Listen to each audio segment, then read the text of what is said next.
it good? Okay. All right, we're going to go ahead and get started. I call this Medina Valley ISD regular board meeting to order at 6 p.m. on November 20th, 2025.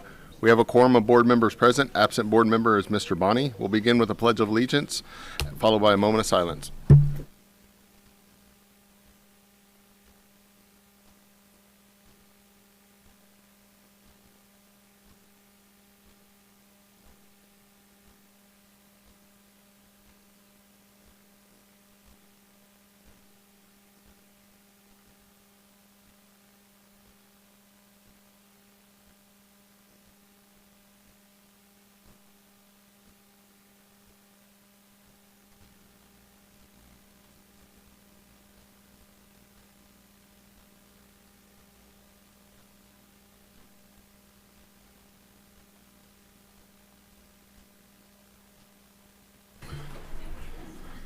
First on the agenda tonight is a public hearing concerning the financial integrity rating system of Texas. Ms. Harmish.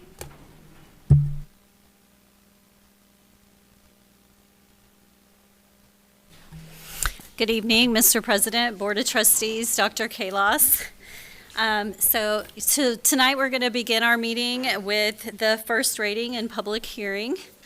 So this is an annual report that we provide and also do the public hearing with. Sorry, I'm looking for the, do I have a clicker or you want to, is it here? It's coming? Oh. Thank you. Sorry about that. So this is the Financial Integrity Rating System of Texas, and this really just takes a look at our past financials to ensure basically these two goals. One, that public schools are held accountable for the quality of their financial management practices. And two, that we're managing our resources in the best way possible to ensure that we're putting as much money into direct instruction as we can. And so this rating is determined, there are 21 indicators that districts get measured on. The first 4 of those are considered critical indicators, and if you fail any of those 4, then you fail completely. And then there are 4 others that have ceilings attached to them. So if you fail one of those, the max score that you can get is depending on the indicator. And then it's based on a 100-point scale with an A being your superior achievement. And then I would just also point out that this is based on our 23-24 school year data that was audited last December. So it is kind of a lagging indicator, so to speak, but also something that we really watch when we adopt the budget to ensure that we will pass all of the indicators. And so I'll kind of go through most of these kind of quickly as we pass or exceed and get all of the points on most of the indicators that you see.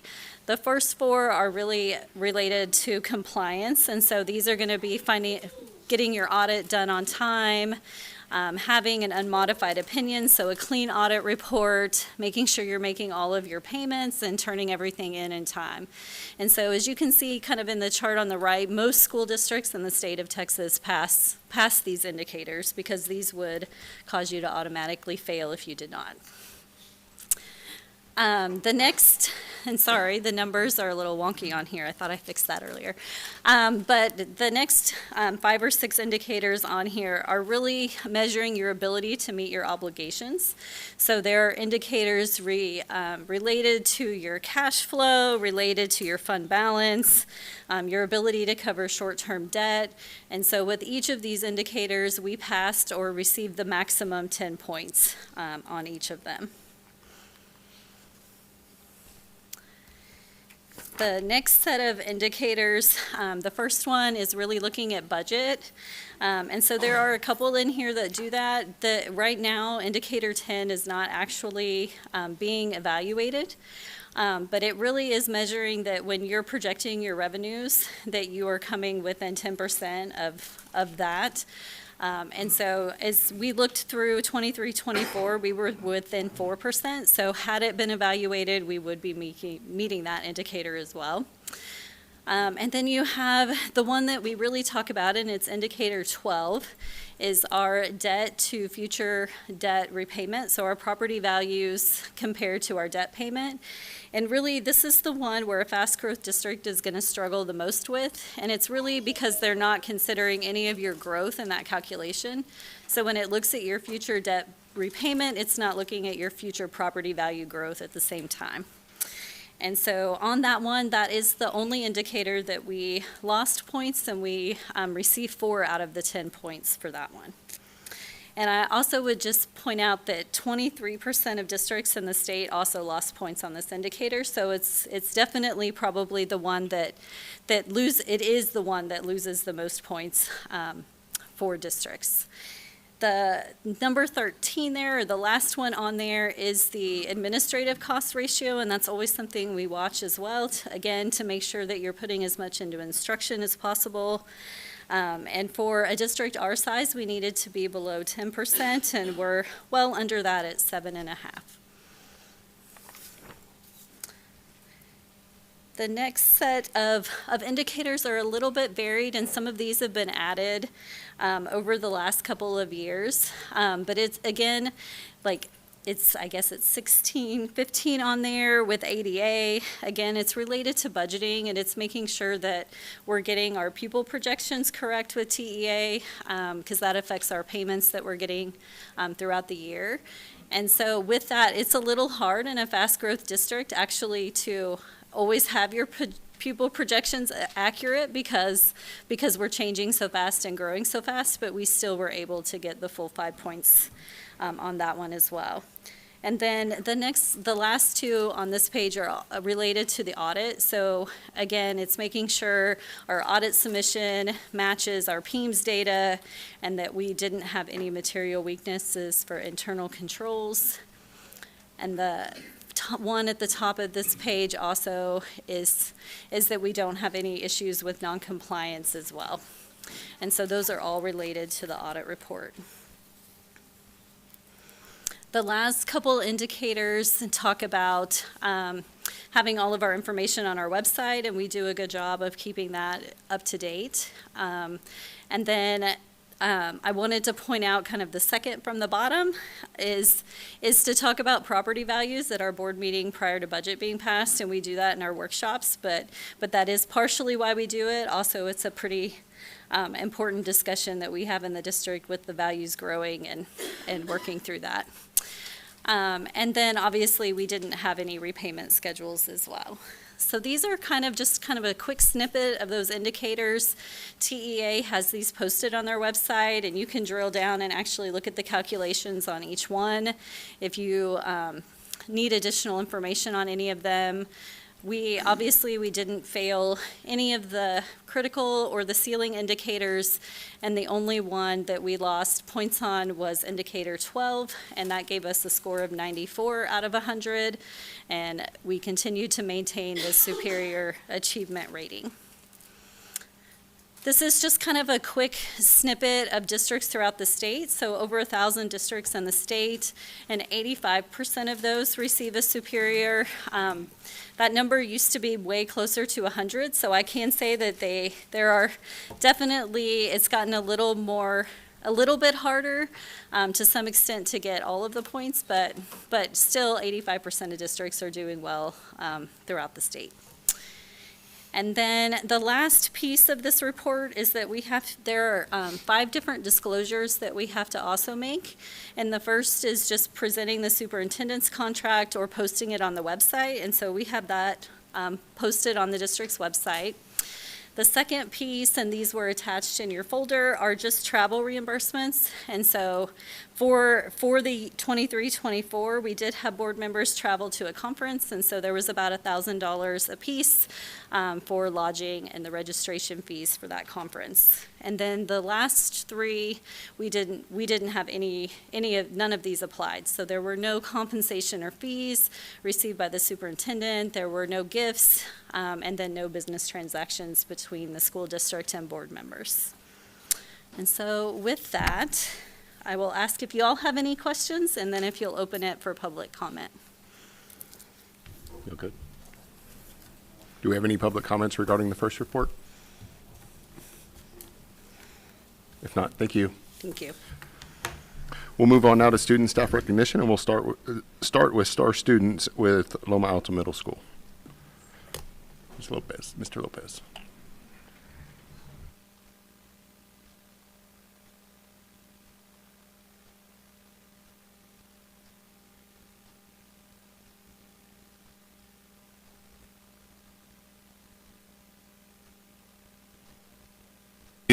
Good evening. I'd like to introduce our STAR students. We talked to all faculty in all grade levels to make determination on some students that either shined academically or with character. First I want to introduce Jordan Encina. In his category, he got selected for character. Jordan is a kind student and demonstrates qualities desired in and out of the classroom. Next, Jake Torres. In this category of academic excellence, Jake is capable and diligent, completing his assignments with care and creativity. Jake works well individually and with groups of peers. He is respected and polite to both teachers and students. And then we have Sofia Rios Ocampo. She also got nominated for academic excellence, consistently performs at high academic level, and demonstrates a strong work ethic. And then each student would like to read something to you guys. Go ahead. Use your outside voice. Mr. Lopez, have them come up You to the come up mic here. so Okay, that, here, yeah. come up here, sir. Yeah. All right. Just get closer to the microphone. I believe that I got Student of the Month because of my leadership, kindness, and responsibility in my classes. I am very kind to my peers and teachers. Whenever teachers seem to need help, I always ask them if they need me to do anything. I help my peers by explaining something to them whenever they don't understand the topics we are covering in class and helping in any way possible. I am responsible by being punctual to class and helping in the cafeteria by throwing away trash.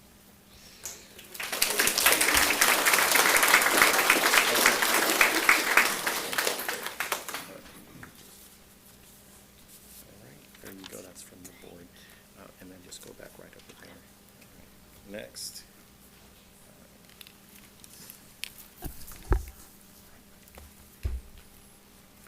My name is Jake Torres, and I'm honored to be nominated for Loma Alta's 7th grade Student of the Month. I want to thank my teachers for choosing me. I try to set an example and be a positive role model for all my fellow classmates. The way I show this is by participating in extra school activities like UIL, advanced theater, and athletics. I make sure if someone wants to be heard, they are heard and included. I'm very committed to keeping my grades up no matter what. Most importantly, I show a good character every day and make sure people can count on me. I want to encourage all students to do the same. Thank you.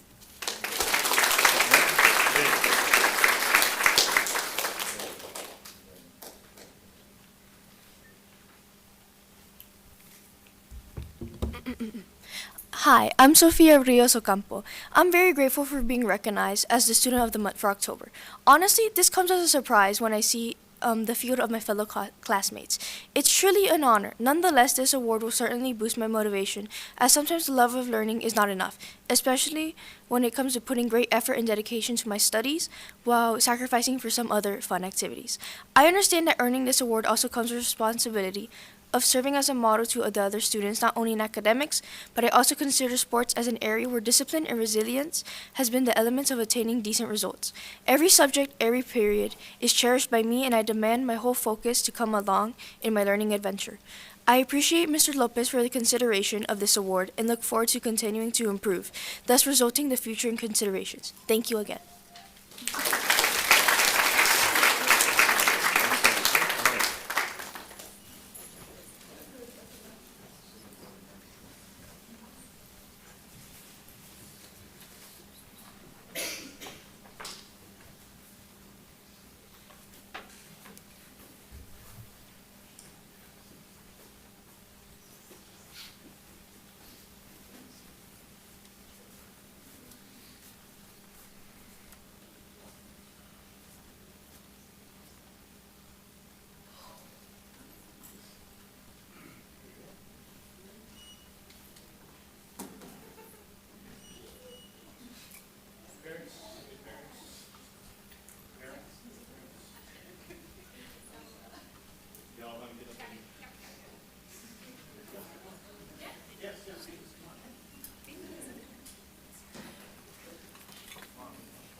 All right, next I'd like to recognize our PLC of the month. PLC's been a big part of our district and the importance of making sure that we're collaborating together as a campus to make sure that we're providing the best opportunity education for our students. This year we have, really great teamwork going on, but our 8th grade math team comprising of Miss Gigax, Miss Riley Jones, and Miss McCutcheon. They really shine in honoring all parts of the PLC, working together, looking at student data, and making sure that they're able to adjust anything for the benefit of the students. So I'd like to welcome them, come up and welcome and congratulate them.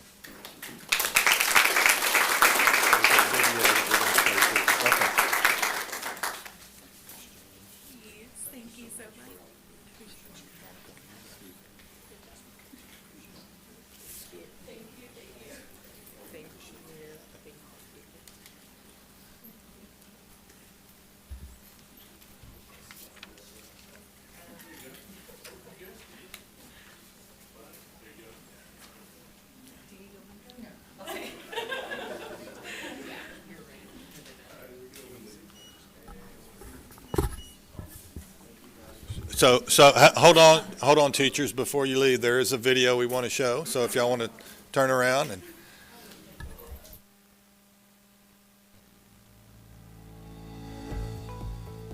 PLC is the fact that every day we work together and we talk about what TEKS our students are going to be learning, what ways we're going to be teaching them.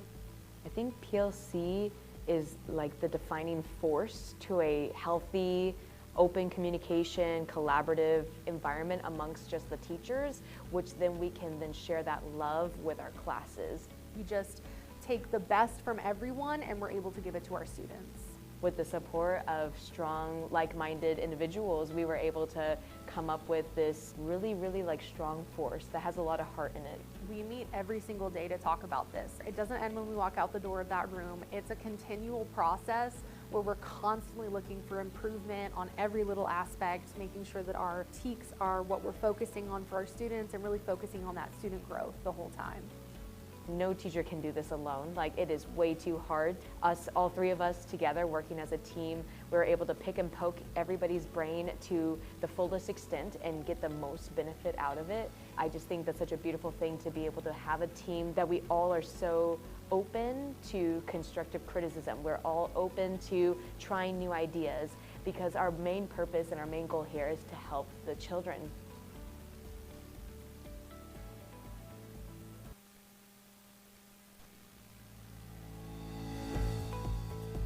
PLC is the fact that every day we work together and we talk about what TEKS our students are going to be learning, what ways we're going to be teaching.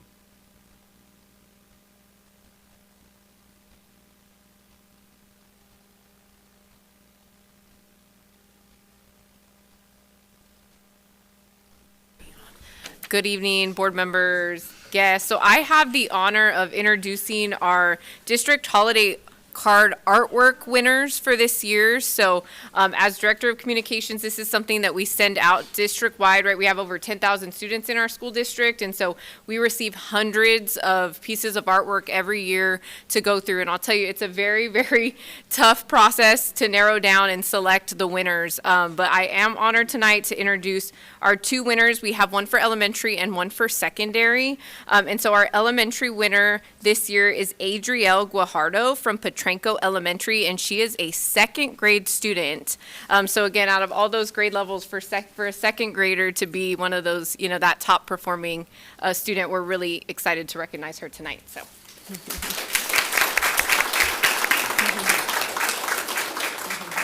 I know it's hard for you to see, but this is the actual picture that she drew. It's awesome. Yeah, awesome picture. Yes. Perfect. So we'll get one. We're gonna do one individual and then we'll bring up our secondary. together? Yeah.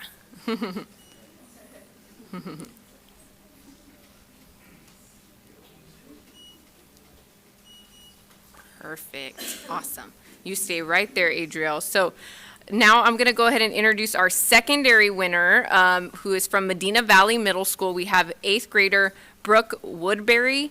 And I do want to say, I shared this with her and her family earlier, but I've been here for a few years now, and this may be my personal favorite of all of the entries that we have ever received. Beautiful artwork, very detailed. So we're again excited to recognize her tonight. So.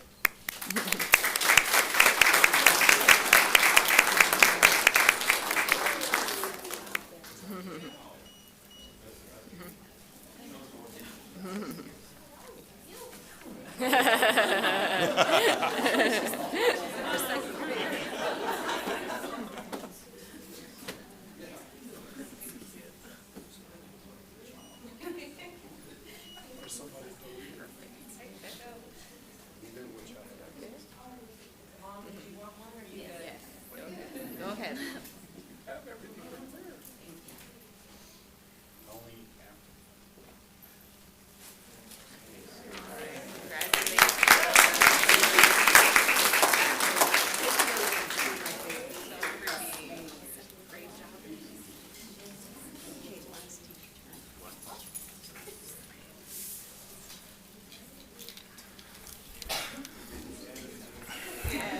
Right in the middle. Good evening, school board members. Thank you for the opportunity to speak. It is my privilege to formally recognize an exceptional educator and leader, Ms. Denise Robertson, named the 2025 Texas Association of Gifted and Talented Educator of the Year. This distinguished honor, sponsored by HEB, is awarded annually to a teacher who demonstrates exemplary instructional practices and unwavering commitment to meeting the academic, social, and emotional needs of gifted students. We are proudly that this level of excellence is represented here at Lacoste Elementary. On behalf of Medina Valley ISD and the Lacoste Elementary community, we offer our sincere congratulations to Ms. Robertson on this truly well-deserved recognition. Her dedication, her professionalism, and passion exemplify the highest standards of education, and we are honored to have her here as member of our Lacoste school community. Thank you.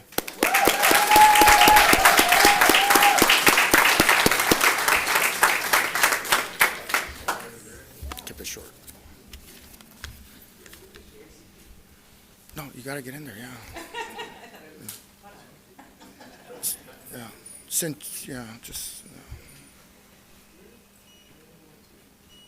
Do you want the teachers in there, since your family's not in there? Yeah, your family, yeah. Oh, yeah, your school community. Ms. Jasinski, you want to get in there? Yes. Ms. Bernard, you want to get in there real fast? Just run up there. Oh, I'm just, oh, okay. Yes. Yeah, come on, get in there.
Okay, we'll move on. Next on the agenda is public comment, and we have one person signed up to speak. So Kelly Van Sickle.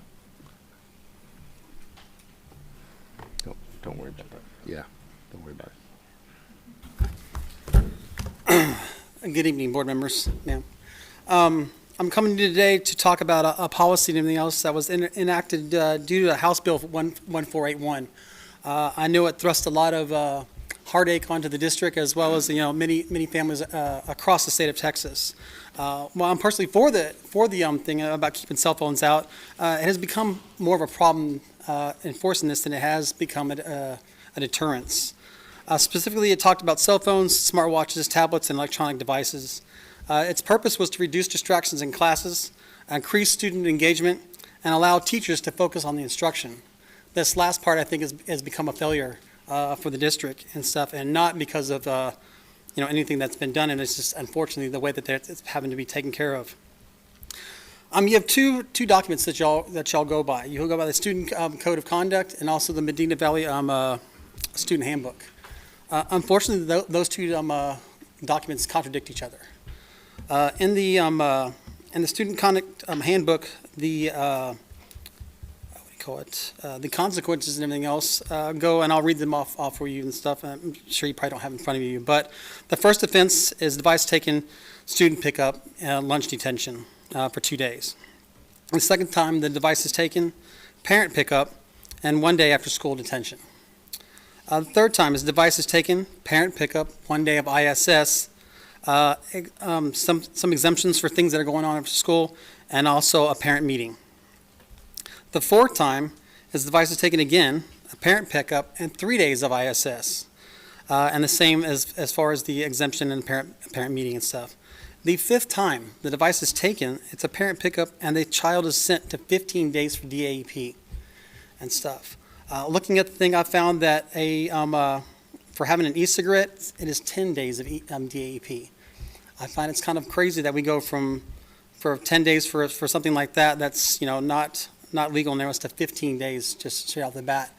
And I know that when you look at it, you say that, hey, well, 5 times is kind of excessive and stuff, but it's not for using the device in class. If the device was used in class and they were caught, I totally understand that.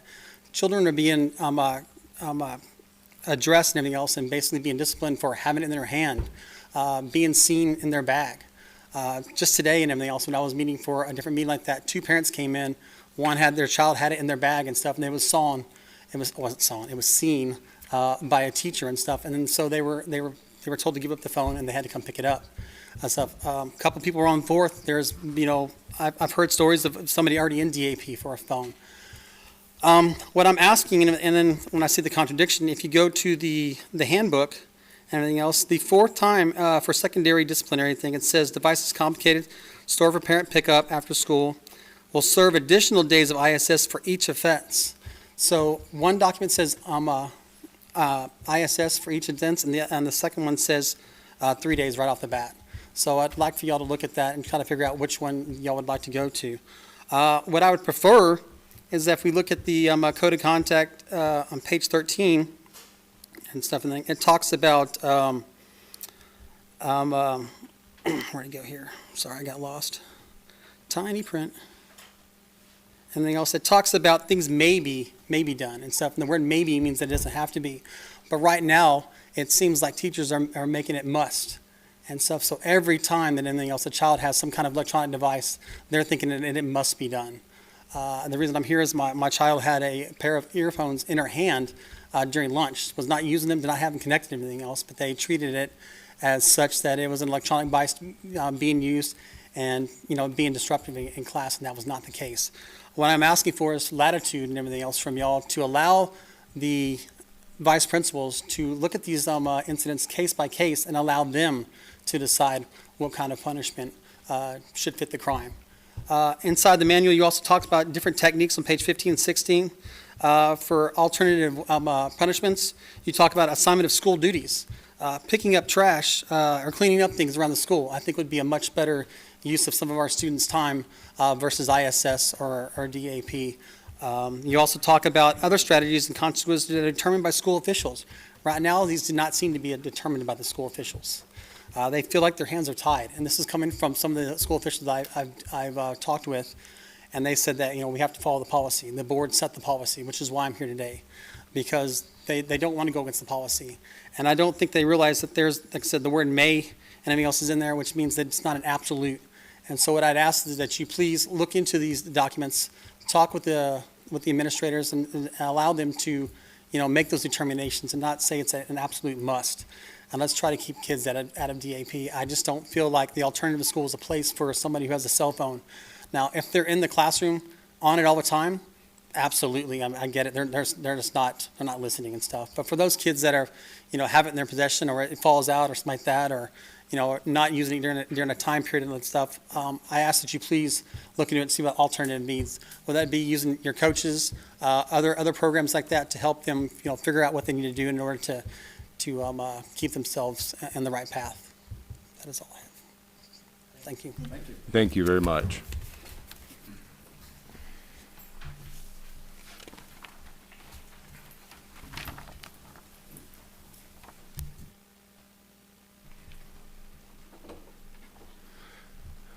So moving on, next on the agenda is board committee reports. We'll begin with the Finance Committee with Mr. Nash.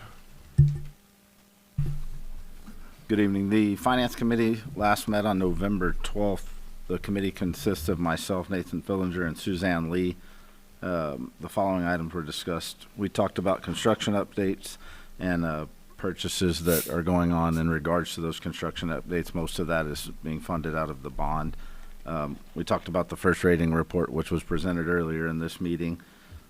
We talked about the current status of the 2024-2025 financial audit, which there were some delays with the government shutdown and some things, so that report is going to be delayed. We got budget updates for this current fiscal year. We talked about a budget amendment, which will be presented later on this evening in this meeting. And then the other thing we talked about was just some other purchases for Creekview High School, and then some other district-wide purchases for mainly buses and some other district vehicles, which are also on the agenda for later this evening. That was it.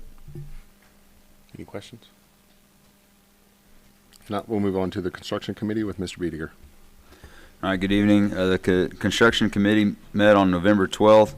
Members consisted of myself, Matt Castelloni, and Ben Juarez, and we discussed the following items. First item was around Medina Valley Middle School number 3, where we stand with the project progress, and that we still still on schedule. Next item was elementary school number 7. Discussed the meetings that the districts had with Alamo Architects around priorities of the new elementary, planned tours that they have with other districts, and then a required cultural resource investigation that we have to do. Next item was around County Road 482 property and the proposed West Texas gas easement and the progress of the CPS easement. Next item was in regards to Medina Valley High School and the progress on the new batting cages and new scoreboards for both the baseball and softball field. Next items were around Creekview High School. First was around purchases that for fall athletic equipment, CTE welding equipment, and band instruments and uniforms. Next item that we discussed was around TxDOT and moving from a LOSA agreement to a AFA agreement and the requirements for that. Next item was around D.R. Horton, the D.R. Horton agreement for the road work there on Petranco. And then next item was the additional pedestrian study on County Road 381. And next item around Creekview was the G9 building and the project changes. And then the last item outside of finance updates was the Medina Valley High School HVAC and the MEP design engineering plans. That was it. Any questions? Not, we'll move on to Safety and Security with Mr. Juarez. Good evening. The Safety and Security Committee met on November 13th. The committee consisted of myself, Blaine Nash, and Matt Castelloni. We were all in attendance. The following items were discussed.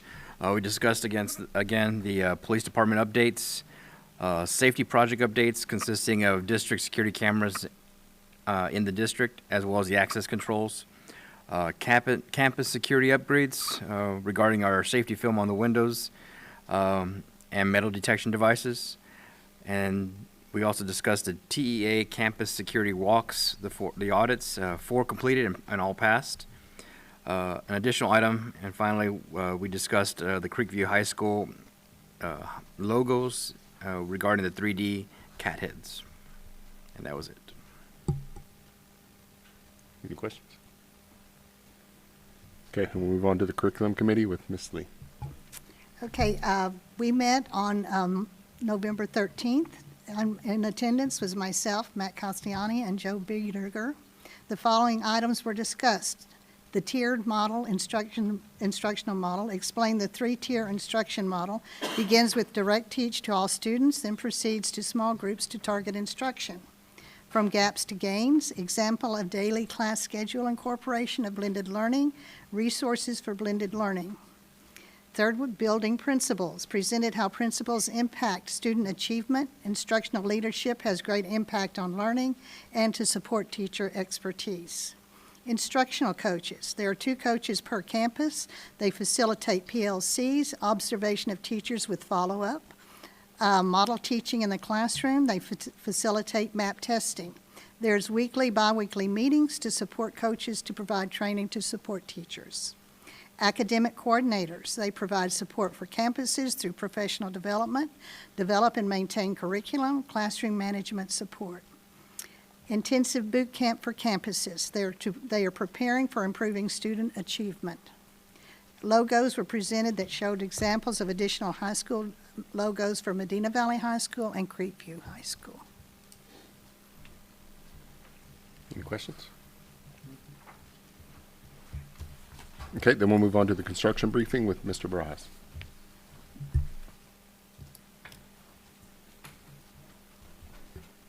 Good evening, Mr. President, members of the board, Dr. Kalos.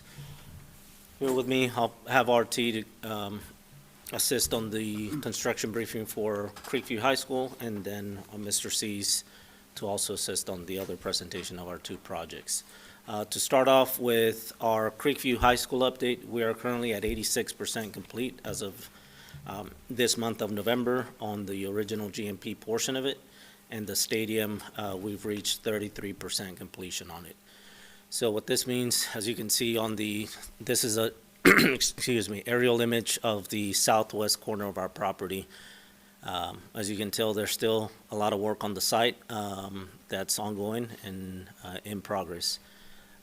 One of these items that are developing is the student canopy. So this will be the future student drop-off or bus drop-off entering directly into the cafeteria of the building.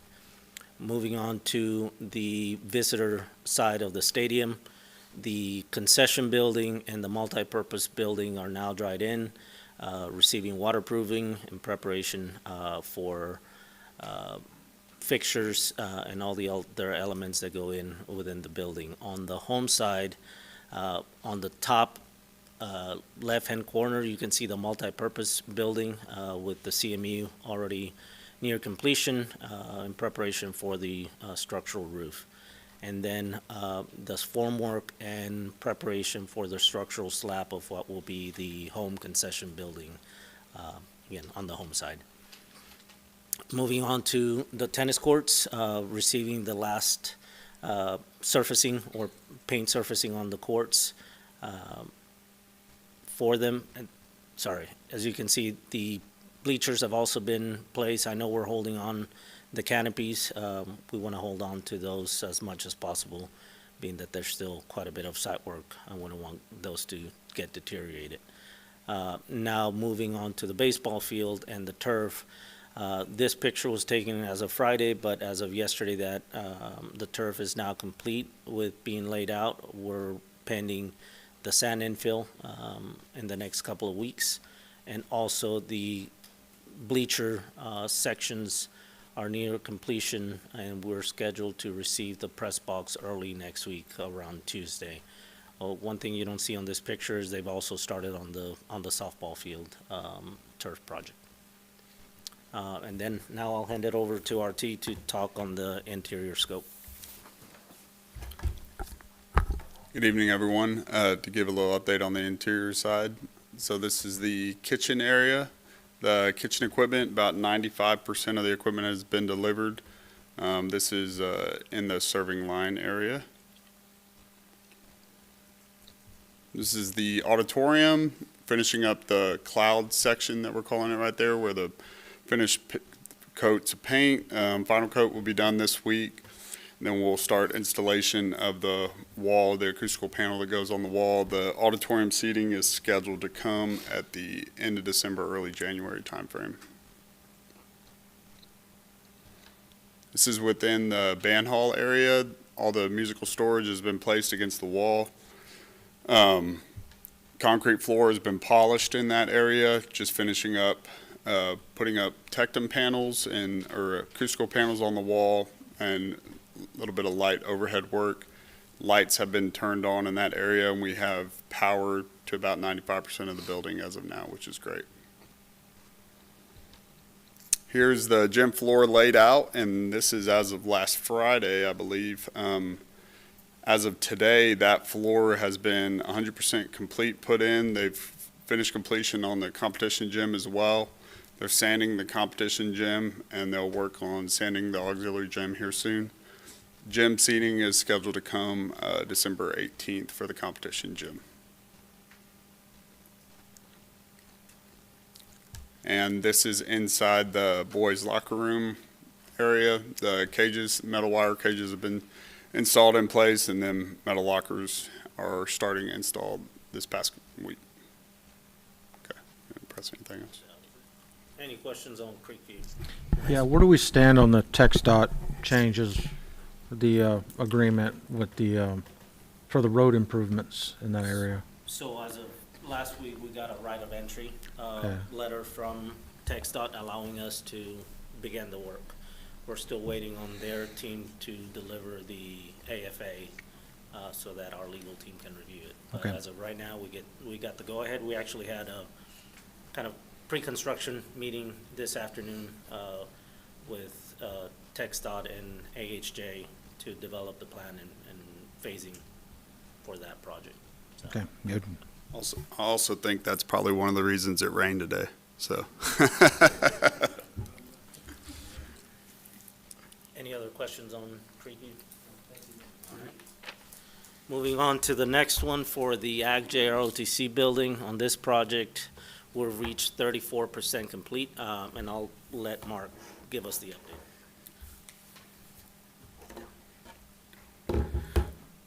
All right, so our structural steel contractors moving along. They're projected to be complete December 1st. And then general contractor is going to get CMU and metal studs getting started next week, along with the door frames and things like that. The electricians will follow doing the rough-in.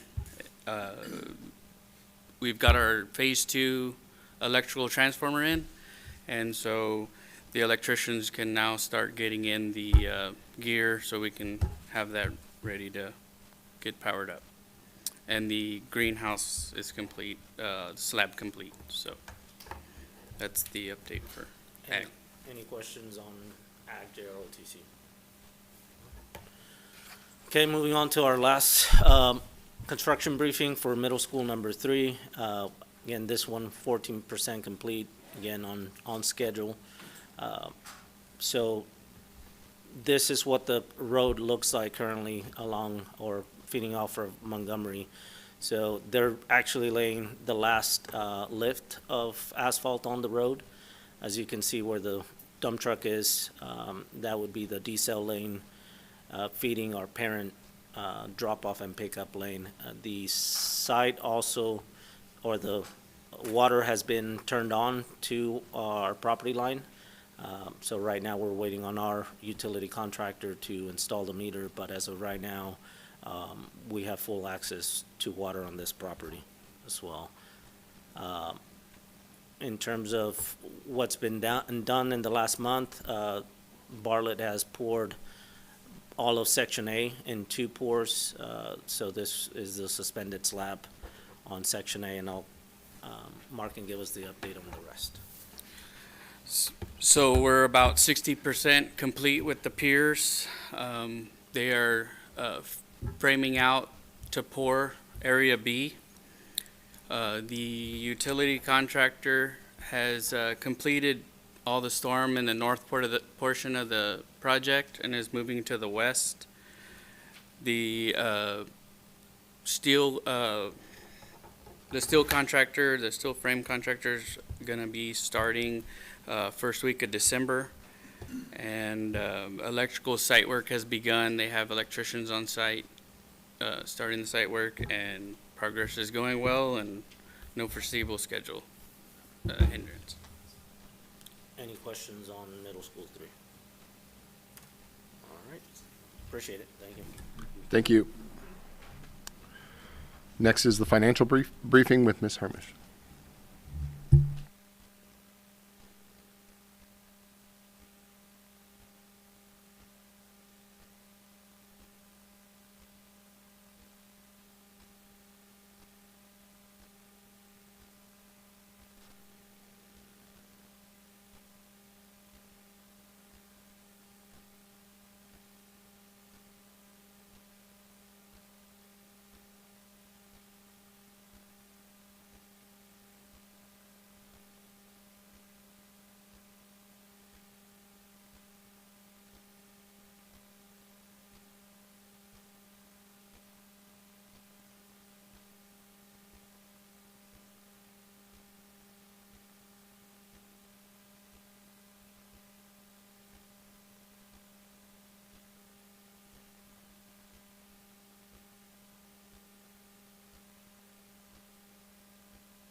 Do we have any idea what the 2% increase is compared to last year?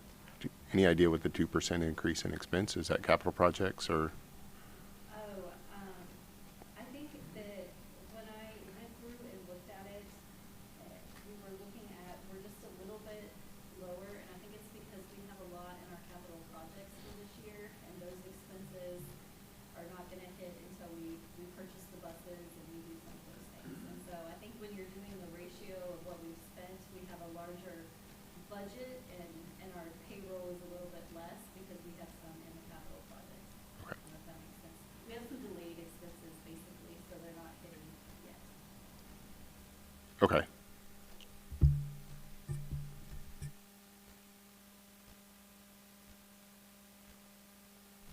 Any other questions? Okay, thank you. Next, we'll move on to the superintendent briefing with Dr. Kalos. Okay. Our FFA is at it again. So we had a couple of teams compete at the national level. Our agronomy, I believe that's agronomy. Thank you, Matt. Thank you. They placed 5th at nationals, and our food science team placed 2nd. And in addition to that, we had a couple of individuals. Connor Prukup placed 3rd, and Felicity Agee placed 4th. So congratulations to all those students. Good to see their hard work is paying off. Also want to commend the ag teachers, right? They do an outstanding job of preparing these kids for these competitions. Next slide, you will see our Education Foundation recently awarded some grants to our teachers. They awarded a total of 19 grants that totaled more than $30,000 to our teachers. You can see we had quite a few excited teachers. A few tears might have been shed. This means a lot to our teachers. It really does. They really appreciate this. And so we're very thankful for our Education Foundation and all that they do. They put a lot of work into this as well to raise this money. So we appreciate all that they do in supporting our teachers and our kids. The next slide, we recently celebrated Veterans Day, so our campuses did a great job, whether it was through parades or events that they had on their campus, in honoring the brave men and women who serve our country. So we're very thankful for all of our veterans and their families and for their service. Next slide, we had signing day for 5 of our athletes. So Ryan Blair, Johnny Guzman, Reese Hatcher, Avery Nash, and Alana Smith all signed letters of intent to play in college, play ball in college. And so congratulations to every one of those athletes. Again, this is another example of, you can see where when you put in the work and you do what you need to do to prepare, good things happen. And so we wish these 5 athletes the best as they move on. I mean, they still have some time here left too, right? Still have some work to do here, but once they leave us, we wish them the best. Next slide, you can see our football team has made it to the 2nd round of the playoffs. We can officially say they're district champs now, right? I don't know, there's a little bit of debate on that last meeting. They're district champs, by-district champs. Now they're playing in the area round against Harlingen tomorrow night in Corpus Christi. So we wish them the best as they prepare and have that competition tomorrow. Next slide, Loma Alta Middle School. Their drone team competed and won a grand champion at a statewide drone competition. And so very, very proud of those students and all that they accomplished. I mean, that's a great accomplishment for that group. And so I'm sure that's exciting stuff, what they do at those competitions, and just congratulations to them.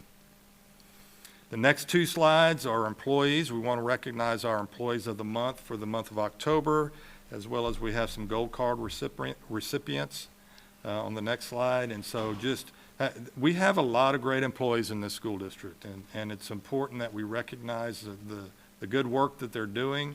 And so our campuses and our departments do a good job of every month recognizing employees. And then we also, through the gold card, our employees are able to recognize each other, right? Colleagues are able to point out some of the good things that their colleagues are doing. So again, congratulations and thank you to all of those employees. And then our last slide is our enrollment. So you can see we're getting a little bit closer to the 10,500 mark.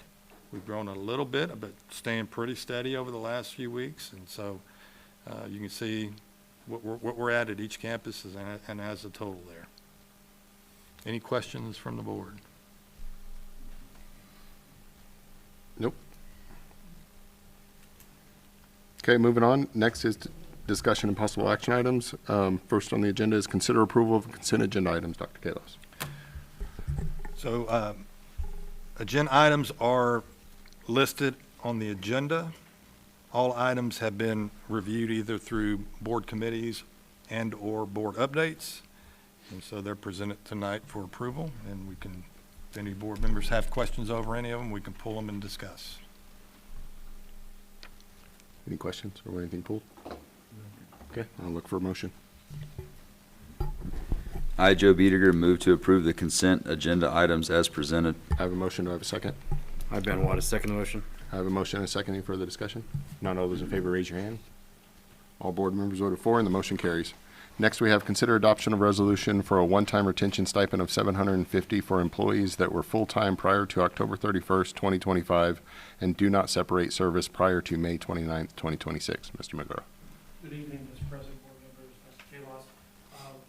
We're very excited that we have the opportunity to provide $750 to the approval to all of our full-time employees who were hired on the 31st or prior to the 31st and do not separate with us from the last day of school, which is May 29th. And that's stated to be full-time, if not, we would have to repay.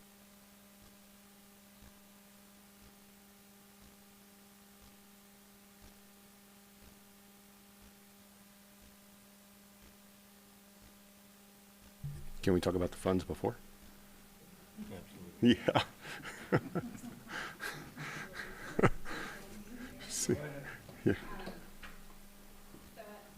I think the big piece is just that because we've had really good attendance this year so far, we believe that our revenue projections will move up. So we budgeted 92% attendance, and we're close to 95 right now, which is really, really good for each of our campuses. And we know they're putting a lot of work into making sure that kids are coming to school, and we appreciate that.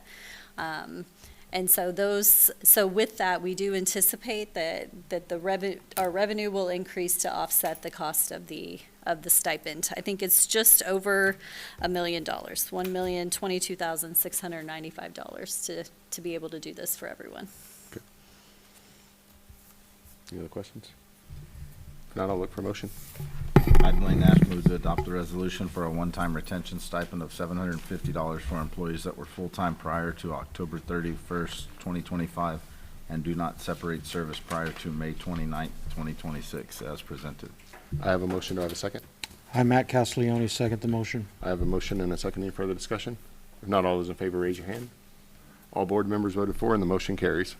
Next, we have consider approval of November budget amendment. Ms. Harmish.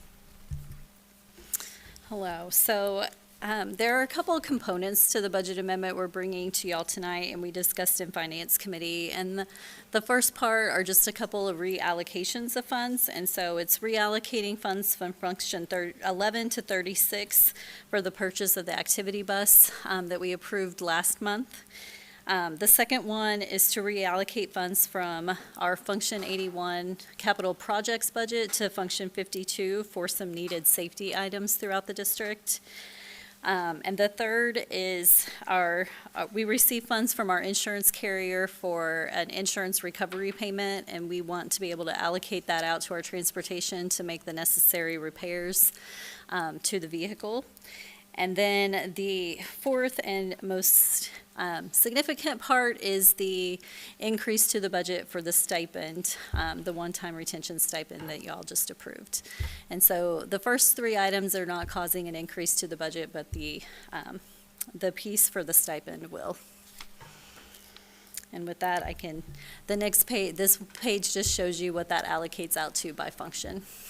But if you have any questions, I'm happy to take that. Well, increased revenue is a good thing, so, especially if we can give it back to the staff, so. Yeah. Now the challenge is keeping the kids all on that high attendance for the second semester. It's a lot more fun the first semester when all the activities are going on, so. Any other questions? Now I'll look for a motion. I, Matt Castiglione, move to approve the budget amendment as presented. I have a motion. Do I have a second? I, Joe Biederger, second the motion. I have a motion and a second. Any further discussion? If not, all those in favor raise your hand. All board members voted for and the motion carries. Next, we have consider approval for the purchase of 10 general education buses and 3 special needs buses. Ms. Yes, so I am excited to present this one to you. I know as part of our capital projects plan, we have a bus replacement plan that is in there, and it's difficult sometimes to have the additional revenue to address some of our capital projects. And so we're really trying to take advantage this year with not opening a new school to be able to address some of the things like our vehicles. And so this first one is 4 school buses. It is 13 gen ed buses and 3 special needs buses. And this will really help alleviate some of the capacity strain that we have. We have very high participation of students that ride the school bus. And so we want to make sure all of our students are able to get here. I'd probably be remiss if I didn't say that Mr. Ramirez has probably played a role in our attendance being so good because he's getting everyone to school, so that's a big plus. He does have a lot of buses that are already at capacity, so this is going to provide that capacity need. It's also ensuring that we're meeting updated safety standards with the state, including 3-point seatbelt harnesses. I think there's now lights that are required to be lit at the front that says school bus. And then these obviously will also be air conditioned, and we'll be able to slowly, as we can, fade out some of the non-AC buses that we still have in daily operation. Quotes were provided through the Buy Board Cooperative. The quotes that we chose were from Longhorn Bus Sales. The buses that you saw in there are fairly ready to go, so we're looking at a shorter lead time than what we normally see for bus purchases, and should be able to get these in the spring. And hopefully before the weather gets too terribly hot, we can get some of them out going. So these were planned budgeted purchases out of the capital projects budget, and the total cost for all of these is $1,923,510. And I'm happy to take any questions you all have, or Mr. Ramirez is here if you have any specific questions about the buses. Yeah, so you said the lead time is a lot shorter than it was in the past. I mean, I think one of the things that I'm thinking about is if there's a way we could break up some of these purchases over the year, because there's some things related to safety and security that I think we need to discuss that we may be able to, use some of this money for. There's just some things that have happened recently that we need to discuss. How many are we decommissioning with these coming in? The ones in which we sent out to audit, for auction, thank you. I believe there was 8, from what my understanding is when I came aboard. So what if we took the 10 to 8? What's the impact of that? Could we sustain? If we took the 10, I would prefer to have them all, just due to the fact that the projections for Creekview 2, along with the addition to supporting any extracurricular activities, I would need to have some supplemental buses on the side to support that. Not to mention the new updated, which I'll probably be bringing up next month in regards to the Senate bill for the seatbelts. That's another thing too. Yeah, I think so. It sounds like we could use some of them immediately, but some of them are for the extra capacity we need for Creekview. That's why I'm kind of thinking about maybe splitting this up over the next few months based on discussions that we have related to safety and security needs and things like that. So I don't know. I mean, what are you guys' thoughts on that? I mean, I agree with where you're coming from. I think that, to play devil's advocate on that a little bit, right now the lead times aren't real long, but in 4 months, the lead times could be 12 months again, and then we're opening the high school. There's also the risk of, cost increases. I mean, I see where you're coming from. I mean, I'm just trying to play both sides I of this. just wonder if we come down by 1 or 2. I don't know about splitting in half, but if we go 8 or 9 now, that allocates. I mean, they're 156 145 each. on the general ed, because it's Yeah, 1.45. The general ed are 145. Yeah, it's 1.45 for 10, so that's 145.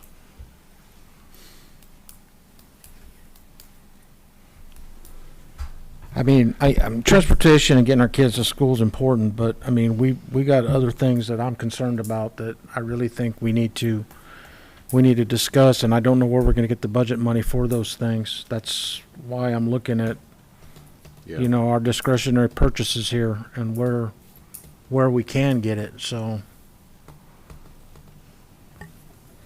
Where is the greater need, the general or special? Well, the greater needs is definitely going to be in the sped part. The sped buses, as when I came in, the vehicles have high mileage already, and they are in dire need to be replaced. As a matter of fact, one of the vehicles in which is needing fixing is actually that's impacting us significantly, because it is a smaller vehicle and can fit in the areas in which we need. Hence, most other sped buses are going to be the shorter capacity, 148 passenger. But definitely, sped is going to be a priority for sure. I would recommend. Granted, we did mention that we are running high capacity. In order for me to get these kids to and fro, I'm making sure that we're keeping it safe, obviously, but at the same moment in time, this will help alleviate a lot, particularly coming forth in the next coming school year. So if we reduce by 1 or 2 of the general, and things play out to where we don't have those 2 when we open next school year, can we answer what the impact's going to be, or do we need to look into that a little bit more? We can continue operating in that fashion. It's just that we will be running tight. Now, obviously, the timeframes may change moving forward, but at the same moment in time, we could operate. We just got to, a lot of what we currently have in stock with the non-AC buses will more likely be utilized. And Yeah. I mean, my thought is we could do the 8 or 9 right now, and we can evaluate what the impact with Creekview coming on is. And we can always come back and revisit. yeah, I mean, I think lowering general ed buses from 10 to 8 gets us the breathing room we need to implement some of these additional safety and security things that, we could table this until after closed session. I don't know how you guys want to proceed with this. I mean, we need to get a discussion idea from everybody regarding the safety and security, which has to be done in closed session, so. All these buses are on the hook right now for us to purchase. Yes, I mean, we can get an amended quote to reduce if we need to. That's not an issue. This is just what we had put in. It had been in the capital projects plan, and so this is what we're bringing forth. I would just remind that we skipped last year's purchases, so, and we're kind of projecting about 16 to 17 buses that we're going to need for Creekview next year. Obviously, that's going to reduce what we need at Medina Valley High School a little bit. But I think we're only looking about an additional 250 kids or so that are going to meet the 2-mile radius that may come off of our route. It's always unpredictable because we don't know what growth is going to look like and where they're all going to be. So we're still kind of getting those routes We looked skipped at. last year, and in addition, next year, we're not going to have as much leeway, flexibility to purchase, yeah. I mean, I'm leaning towards approving the 10. The safety stuff we're going to discuss is top priority list too. I think I'm a little bit hesitant to take the funding from transportation for that, I guess. I agree with the priority of the safety, no doubt. I think there's other avenues we cut, not the transportation. I think the transportation's up there with the safety. Yeah, I think I agree with what you said right there. That's the key, right? Let's focus. Let's get this done because it was in the plan. We skipped it last year. Let's get it knocked out, then let's look at other avenues to go attack those other items that Matt. Yeah, that's, Matt's I just talking wanted about. to start the conversation Yeah, on this absolutely. topic. No, Yeah. it's a good thing to bring up. We need to actually absolutely I have mean, those we're discussions. approving a bunch of discretionary spending items tonight, and I wanted to make sure that we got this other stuff in our minds, so, okay. Any other discussion? Not, I'll look for a motion. I, Blaine Nash, move to approve the purchase of 10 general education buses and 3 special needs buses as presented. I have a motion. Do I have a second? I, Joe Biediger, second the motion. I have a motion and a second. Any further discussion?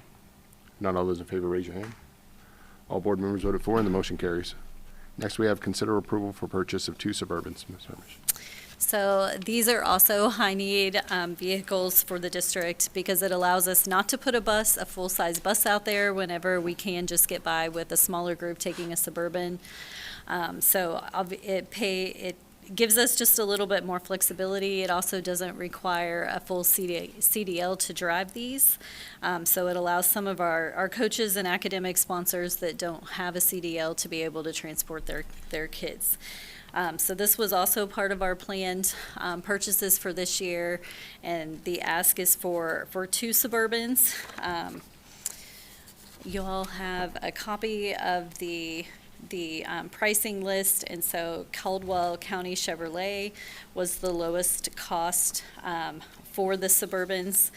And so that is our recommendation, and they are also on the buy board cooperative. And I can take any questions on this one. So as you can see, the total cost is the $119,290.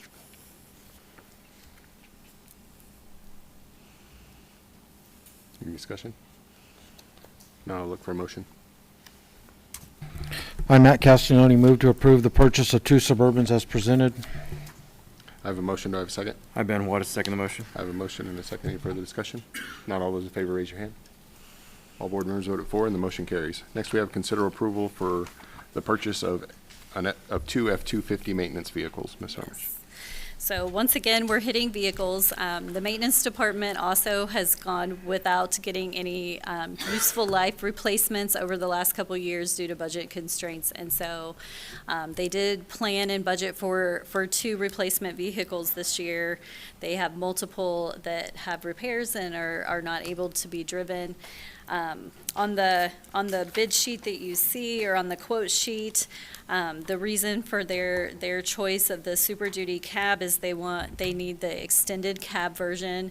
When possible, they often remove the seats and use that to put tools and items on the inside of the vehicle. So that was their selection, and as you can see, that's a total cost of $119,441.50. And these are also on the buy board cooperative.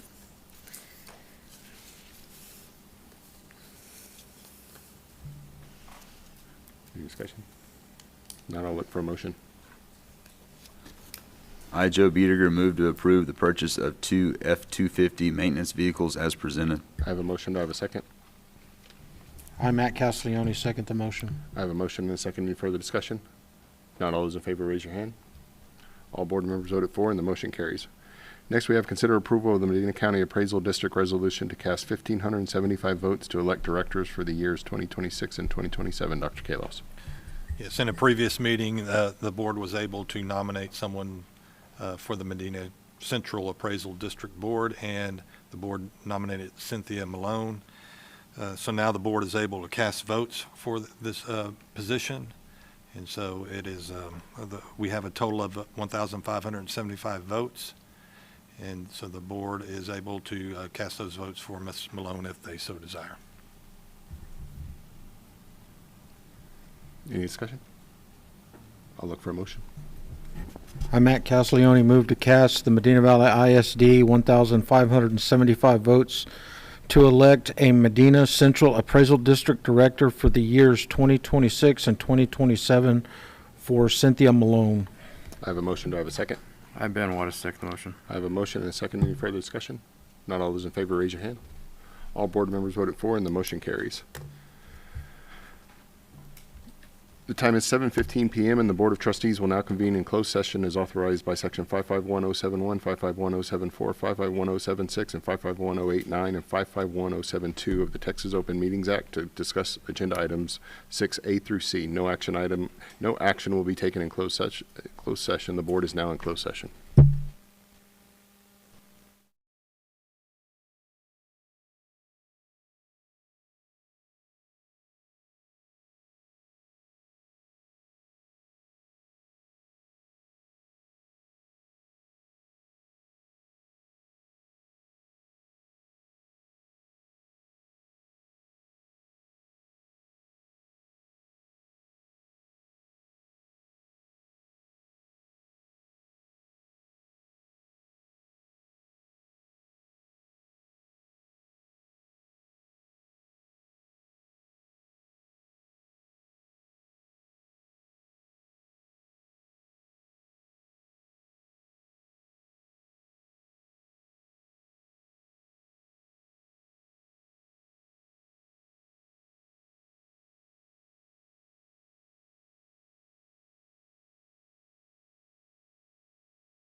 The board is reconvening in open session at 9:23 PM. For the record, no action was taken in closed session.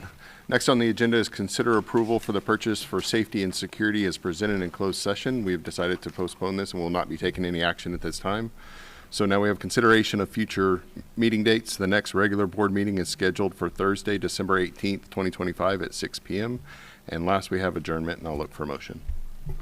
I, Matt Castiglione, move to adjourn the regular board meeting at 9:24 PM on November 20th, 2025. I have a motion. Do I have a second?